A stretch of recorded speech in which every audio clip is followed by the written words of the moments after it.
Eşq olsun.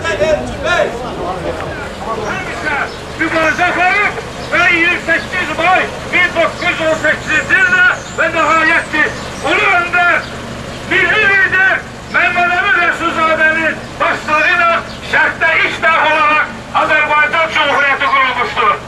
Azərbaycan Cumhuriyyəti üçün mübarizə aparan, bugün də mübarizə aparan, İstiqlal Savaş mübarizə insanlarına alovlu 28 may salamı eşq olsun sizlərə. Rəsulzadə Elçi bəy! Rəsulzadə Elçi bəy! Rəsulzadə Elçi bəy! Rəsulzadə Elçi bəy! Rəsulzadə Elçi bəy!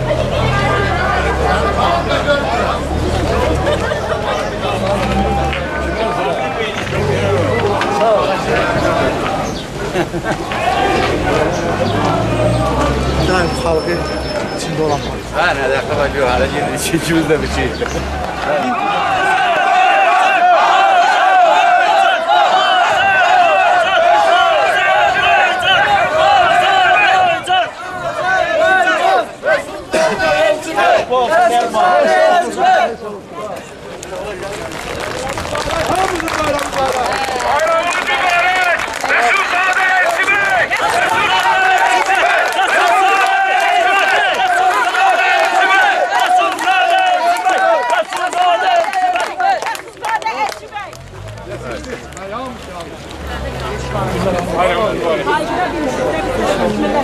Buna göre içimizde aykırı yok.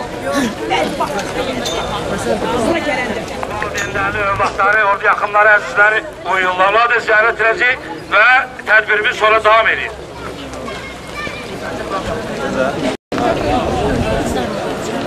Onlar sizinle çekecekler.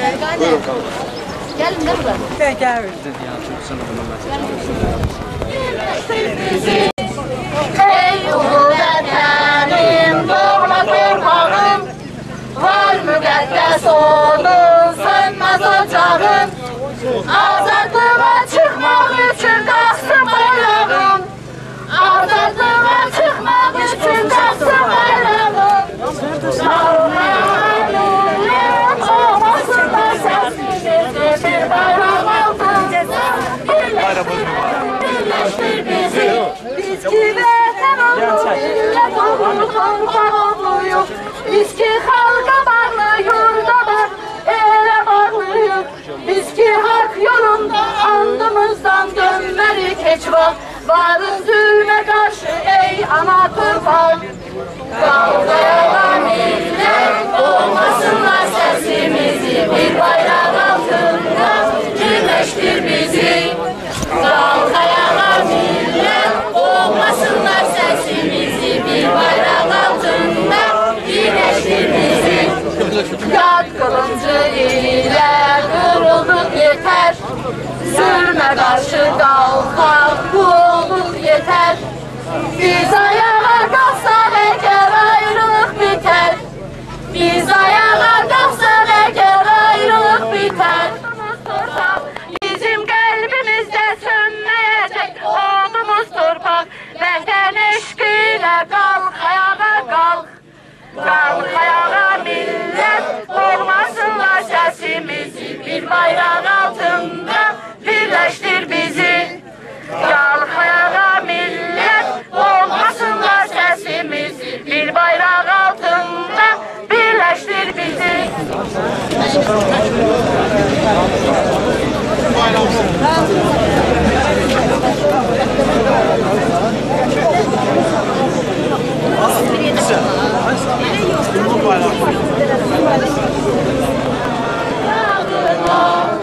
Ahırmadan bir görseydim, düşebilsem toprağına.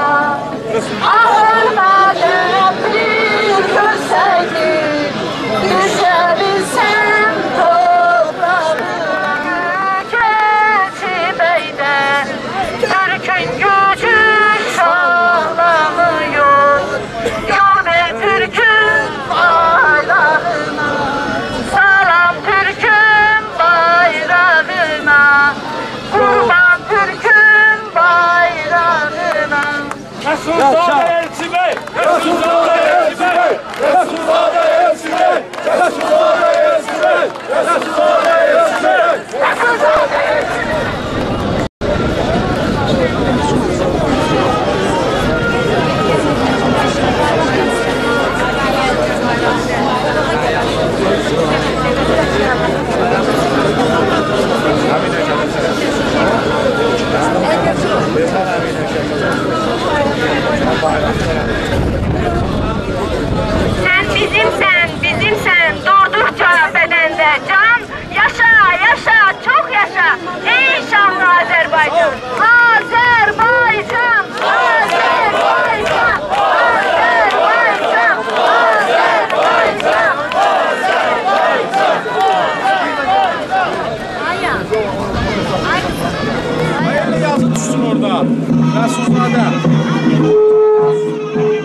hadisə elə bir gündür ki, bu andan etibarən Türk dünyasında yeni bir qiyam başlayır. Burada çox olub, tarixdə bizim qanımızı, soyumuzu, kökümüzü dəyişmək istəyənlər çox olub. Çalışırlar ki, Türk'ün qanını məhv eləsinlər. Ancaq Türk'ün geni güclüdür. Vaxt gəlib artıq. Elə bir məqam yetişibdir ki, əgər bundan sonra biz səsimizi çıxartmasa, əlimizdə olanları da itirəcəyik. Bugün burada olan bütün özündə Türk qanı hiss edən insanları, Türk dünyasını, Milli Müqavimət Hərəkatı adından mübarizəyə dəvət edirəm. Millətçiliyinizi, vətənpərvərliyinizi qorumaq üçün. Bir dəfə biz tarixdə bu səhvi buraxdıq. İçimizə erməniləri buraxdıq. Qarabağı, Qərbi Azərbaycanı, Zəngəzuru itirdik. Bugün də görürük ki, Azərbaycanın daxilində çox gərgin proseslər gedir. Xarici kəşfiyyat orqanları, içimizə min cürə Antituran adlı təşkilat var, Rusiyada yaradılır. İçimizə min cürə ayrı-ayrı millətləri salırlar, qanımızı məhv eləməyə çalışırlar. Hətta bəzi söhbətlər gəzir ki, Azərbaycanı Sentrokaspi dövrünə qaytarmaq istəyirlər. Əgər biz bu dövrdə əlimizdə olan bu şansdan istifadə edib mübarizəyə başlamasaq, Azərbaycanın başında oturanlar bu ölkəni məhvə doğru sürükləyəcəklər. Mənim möhtəşəm Türk xalqım, Türk millətim, sizi Türk dünyası adına mübarizəyə dəvət edirəm. Klassik Xalq Cəbhəsi, Gənclər Komitəsi, Milli Müqavimət Hərəkatı, Millətçi Müqavimət Təşkilatı və Yol Hərəkatı, Yol Təşkilatı adından hər kəsi, burada olan bütün gəncləri, fərq etməz yaşlı, qadın, gənc, hamını mübarizəyə dəvət edirəm. Xahiş edirəm, bugün yığıncaq sadəcə burada bitməsin. Klassik Xalq Cəbhəsinin qərargahında hər dəfə bu cür yığıncaqları təşkil eləyək. Millətçi vətənpərvər mövzuda. Qəlbim də damarda qalır. Qanım. Gözlər qadar.